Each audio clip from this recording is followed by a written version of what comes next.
In war, there is no runners-up. Either you win or you lose. And the same rule actually applies to our industry because either you win a customer at sales or you lose a customer. Hey everyone, and welcome back to CarBoss. Training is the backbone of every industry. It turns good employees into exceptional ones, ensures safety, fosters innovation, and keeps businesses ahead of the curve. In a nutshell, training is the key to success across all sectors. With this conviction today, we start a 5-part mini-series dedicated to training. The first 2 parts will be for sales, the next 2 for after sales, and then 1 for customer service. We've had many questions from our subscribers, so watch this episode till the end as we try to answer at least one of them. Let's go. So good morning, Commander, and welcome back to the show. Morning, Taj, and namaskar to everyone. Commander, before we proceed with today's questions, I just want to take a quick minute to thank you so much from all our subscribers, all people who are listening, for taking this time to be a part of this podcast and sharing your experience. It's been an immense knowledge-filled podcast, and we are really looking forward to learn so much more from you. So thank you so much, Commander. First question, Commander, for today is, in your opinion, is it essential for every dealership to have a dedicated sales trainer? And if yes, what do you think are the reasons behind this?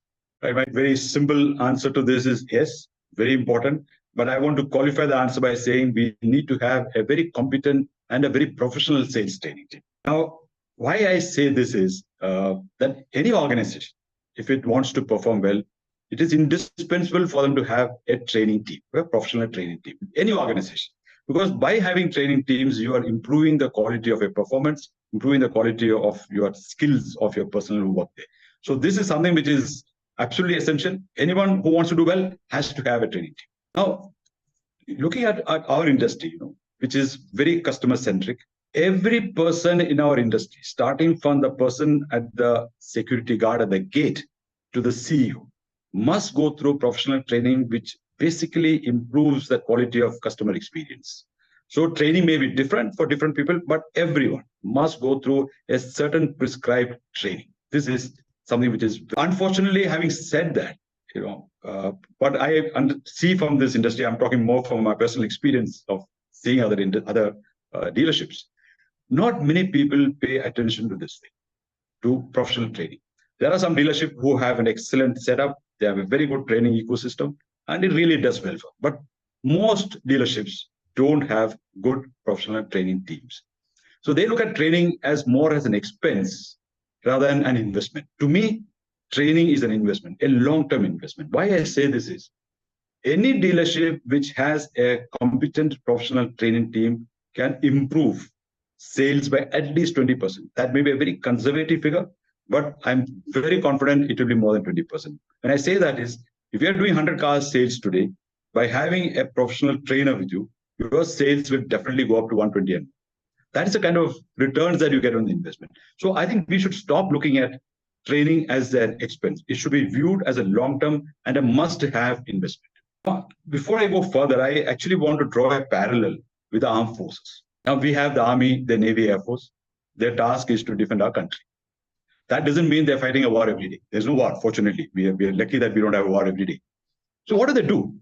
If you look at the Army, whether it is the infantry, whether it is artillery or armored corps or the support regiments, all of them are training their men 365 days.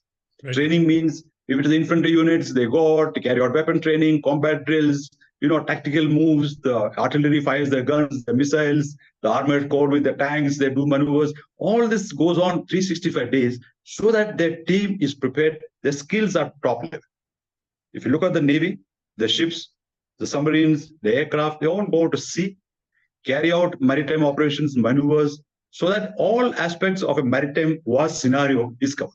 If you look at the Air Force, their fighters, their bombers, their helicopters, they keep carrying out a lot of combat operations, aerial missions, basically to make sure they are tuned up to meet any challenges that might come. The whole purpose of this training, 365 days, is to make sure when there is a war, we win the war. Because remember, in war, there is no runners-up. Either you win or you lose. And the same rule actually applies to our industry, because either you win a customer at sales or you lose a customer. There's no question of half when the customer, he'll buy half the car from you, half the car from somebody else. It doesn't happen. So ours, again, is a question of life and death. We have to make sure that every customer who comes into our showroom buys our car. That is the level of training that is required to meet that.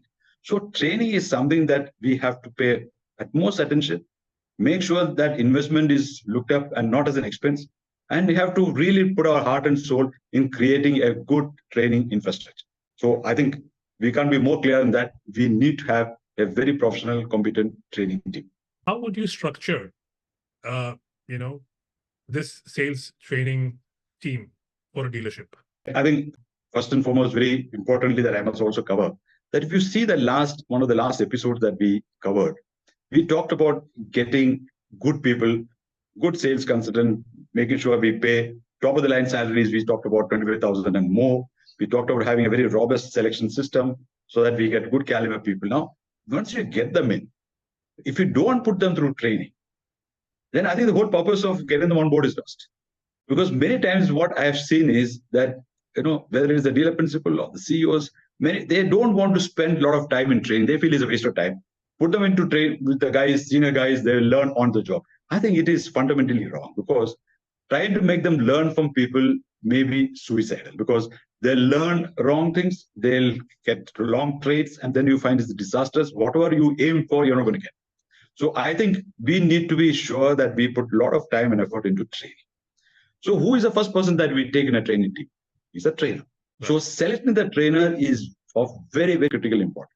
Again, I want to go back to the armed forces and draw a parallel because I'm sure that will strike a chord with many people. In the armed forces, the best people are selected to carry out training duties, the best. If it's an infantry training school, the people who go there are the best infantry officers, not the mediocre guys. If it's an armored corps training school, the best armored corps officers go there. Similarly, in the Air Force. If you see, the people who carry out flying sorties or flying training are the best flying instructors. They are called qualified flying instructors. The best pilots are taken to do that.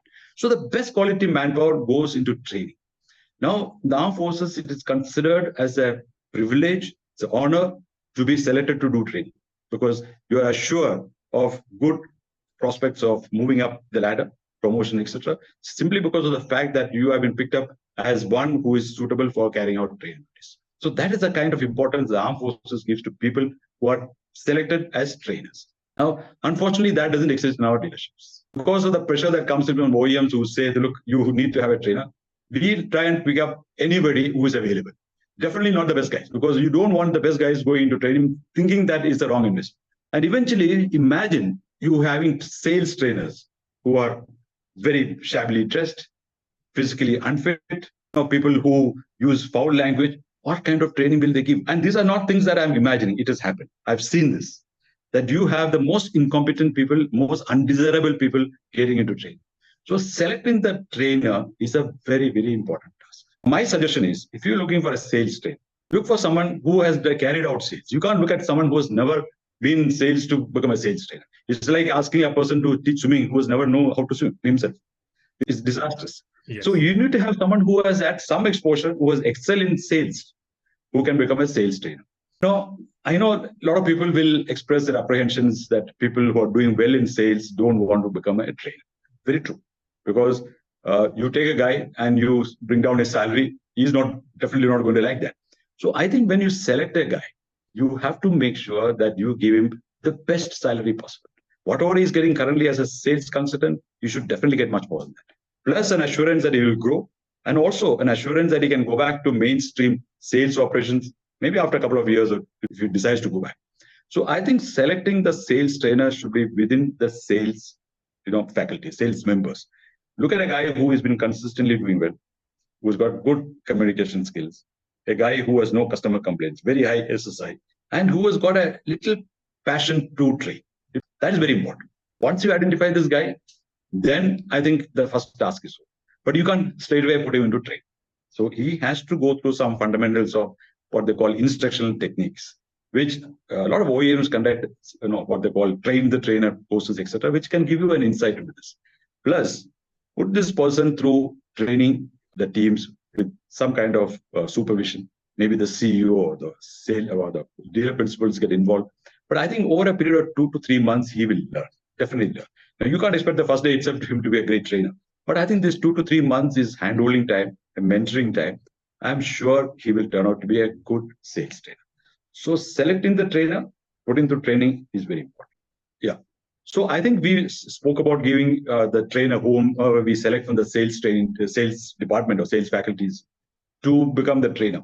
Now, how to fix the salary? Because it's very important that you motivate this person to become a trainer because he's moving out from core sales where he's earning salary plus a good amount of incentive.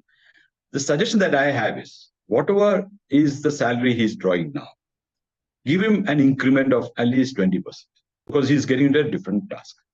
Plus, look at what has been his average earnings of incentive for the last 6 months. Take that average. The average maybe 10,000 rupees or 15,000 rupees, and that is salary because he's not going to get a special incentive like his counterparts will be getting in sales. So his salary becomes whatever the current salary plus maybe 15 to 20% increment plus an average. Now, it might look very high. It may be say, how do you give so much of salary? But look at the effect that will have on his own morale and also the fact that he'll be so much enthused to produce results. I would even go one step further and say, look, also design a kind of incentive structure where he outperforms.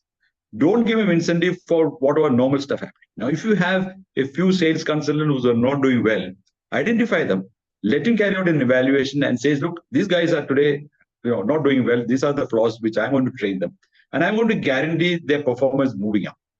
Now, for every incremental performance of these sales consultants who are not doing well, they must be given a kind of incentive to the trainer, which will really motivate him because he feels, look, my efforts are not going waste. I'm also recognized and rewarded for it. Now, don't look at this in money terms. This is not something that you should look at as an expense. This is something bringing you back more and more results and better results. So I think, we should be very, very liberal because sales trainer is an extremely important component of your system. So I think design this incentive and payment system, monetary system. And I don't think we will lose any money by doing this. We'll only gain much, much better.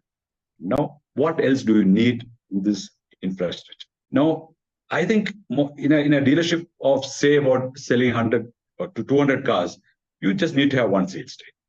But probably you will need an assistant to help him out in carrying out tasks like developing training material, follow-up activities, because there are a lot of things that one has to do in training if you really have to do it well. So he may need an assistant. That's all that you require as far as manpower is concerned. Second is the physical infrastructure that you need to create for training. When I say physical infrastructure, you can't be doing it from any place. You need to have a dedicated place where you can carry out training, where the trainees have a nice place to sit down, comfortably. You should have good audiovisual equipment to do the training. You should have other aids, whatever aids are there available for sales training, which the OEMs normally give. These things are very important. And I would think that this whole infrastructure for sales training should be located in a 3S facility. Why I say 3S facility is when you are teaching about cars, talking about specification, features, etc. Very difficult for a fresher to sort of anticipate or imagine what it looks like. Having a service center, you can keep taking your trainees to the service floor, show the cars, show the things that's happening in terms of what is important. So I think the locating in a 3S facility is definitely going to add value to it. So I think infrastructure can be in a showroom, but part of a 3S facility will make things much, much better. This, again, we have seen it really works. And there is a lot of support that comes in from the service team. And that actually adds on to the value of the training that you do. So we've understood in terms of the trainer, but selecting the trainer is the most important. If you select the trainer right, then I think everything falls in place. Give him some support systems, and I'm sure he'll perform. I think that's all that is required as far as a sales system that is concerned. So, Kumar, we have a question from a subscriber, Ramdev G, and he's asking, with understanding of your views from the podcast, I would like to know your opinion. What should be the timeline of retention of a sales consultant, which proves good for a dealership? I think I presume he's talking about a fresher who joins, gets trained and becomes a sales consultant, and not someone who has come from another dealership, because both this will probably sort of attract different kind of answers. But I'll stick to the fact that this is a fresher got trained in the organization and got inducted as a sales consultant. I think you really can't put a time frame to say how long should he work, how long is he going to be productive. What's very important is that you need to measure a person's performance, a sales consultant, which should be very clear as to how you're going to measure it. Normally, the measurement is not purely in terms of sales alone, but it should be sales plus SSI plus the customer complaints, etc. So this must be measured month on month and look at an annual performance. My take is that if a person in the first year of his being in a dealership does even 80% of his target set, it's pretty good because that's a learning time. You don't get tough or remove somebody from the organization because he's been able to do just about 80% of his target. So, but if he repeats again the same trend of performance the next year, after due counseling, due corrections that you do in part of training, etc., to get his skills better, if you still find, I think it's time to move people out. Because what I've observed is, if you persist with people who are underperforming consistently, it's not only the organization suffers, but also what happens is the impact of this underperformance also tells on other sales consultants. And that is very contagious. And, it can be very harmful.